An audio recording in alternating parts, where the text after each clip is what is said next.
армысыздар.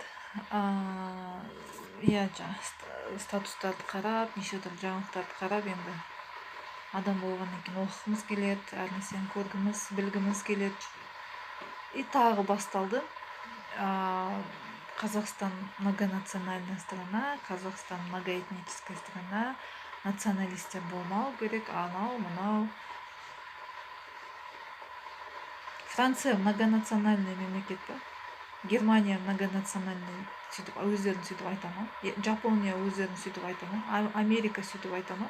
Ол жерде американецтер, ол жерде француздар, ол жерде немістер, Deutschland, ол жерде тек ниппондар, жапондар.